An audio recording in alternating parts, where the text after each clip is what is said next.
to prove that zombies actually taste like fruit. The first thing I did after being reborn was dig up the grave of campus beauty Liu Ruyan. I climbed right into the coffin, pulled her into my arms, and went straight for her lips, taking in that sweet strawberry taste. Because 3 hours from now, a mysterious force would awaken, and every soul that ever died would rise again as a demon. Campus beauty. Liu Ruyan had been relentlessly bullied by her classmates and chose to be buried in a red wedding dress. Her resentment ran so deep it never faded, and after the mysterious revival, she transformed into the ancestor of all zombies, the Hanba. Becoming the single most terrifying existence in all of Dragon Nation. Back from rebirth, I knew. If I could just kiss Liu Ruyan while she still had her zombie fangs, I'd gain the same terrifying power she had. And as wild as this plan sounds, it was actually pretty straightforward. Because right now, Liu Ruyan was just a corpse. She couldn't fight back. In front of her, I could do whatever I wanted, kiss her however I liked. But just to be safe, I decided to climb in early and spend 3 whole days kissing her. Heart pounding with excitement, I pried open the coffin lid. Inside, Liu Ruyan was dressed in a stunning red wedding gown, not a single sign of decay. Eyes gently shut, like she was just asleep. Looks like the resentment from that red dress was already working on her.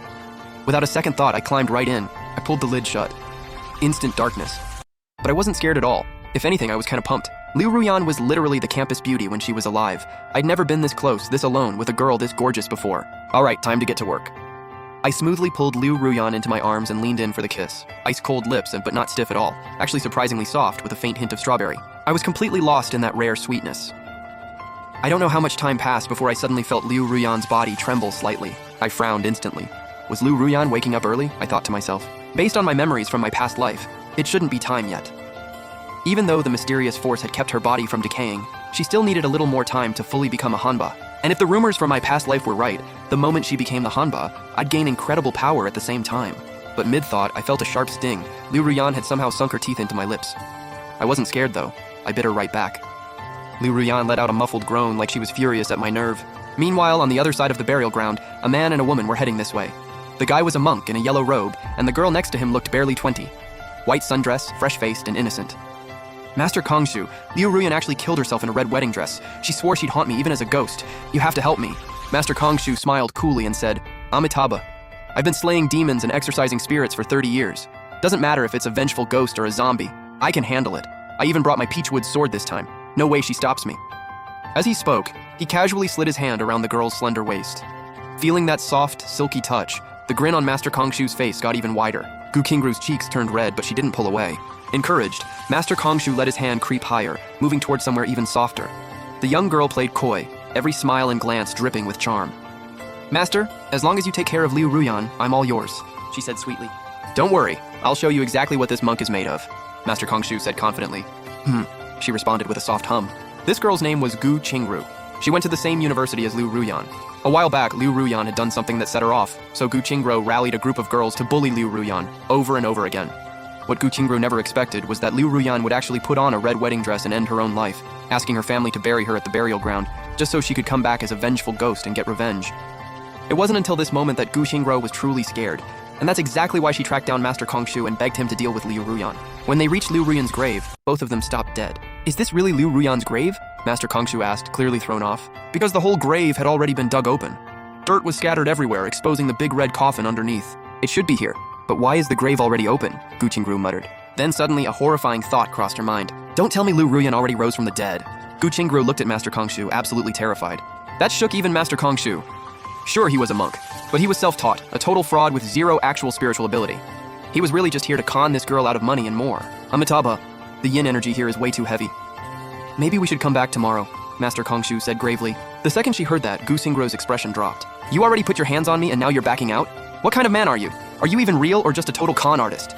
Gu Qingru snapped. Wait, well, fine. This monk will go take a look. Master Kongshu sighed with a helpless look on his face, grabbed his peachwood sword, and trudged toward the coffin. Just then, everything shifted. The clear moonlight suddenly turned a deep blood red. The entire world looked like it had been drenched in blood, a scene straight out of hell. It all happened in a split second, with no time to react. What is happening? Why did the moon just turn red? Master Kongshu stared wide-eyed at the sight and cried out. His words had barely left his mouth when a crack of thunder split the sky. The next second, black rain came pouring down. The mysterious force had fully unleashed.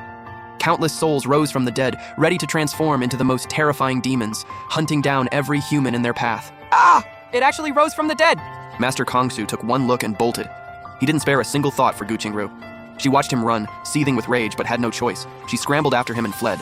Meanwhile, inside the coffin, something was happening. I could feel Liu Ruyan in my arms starting to radiate a strange, eerie energy. The revival's kicking in, doesn't matter, just keep kissing, I thought to myself. With experience on my side this time, I kissed Liu Ruyan like a pro, smooth and fluid. But the second our lips met, I knew something was wrong. Her body was burning hot, and those cute little fangs of hers were getting longer and longer. At the same time, that same transformation started happening to me. A wave of terrifying power slammed into my body, followed by a bone-deep, soul-shattering pain, as a wild, explosive force erupted from within. An undying, indestructible body. That was the first step to becoming a zombie. But almost immediately, my mind started to blur, like I'd gone 3 days without sleep. Not good. The mysterious force was invading my mind. If I couldn't hold on, I might fully turn into a real zombie. I pushed back with everything I had. As time passed, the changes in my body kept escalating. My pupils went blood red. My black hair turned pure silver. My eyes burned with killing intent, and a pair of pitch-black wings tore straight through my back. After what felt like an eternity of pure agony, I finally made it out alive and gained the power of Jiangchen. Liu Ruyan had become the Hanba, and I had somehow become Jiangchen, one of the 4 great corpse kings, and the most powerful one of all. Feeling the power surging through me, I was absolutely hyped. This is insane.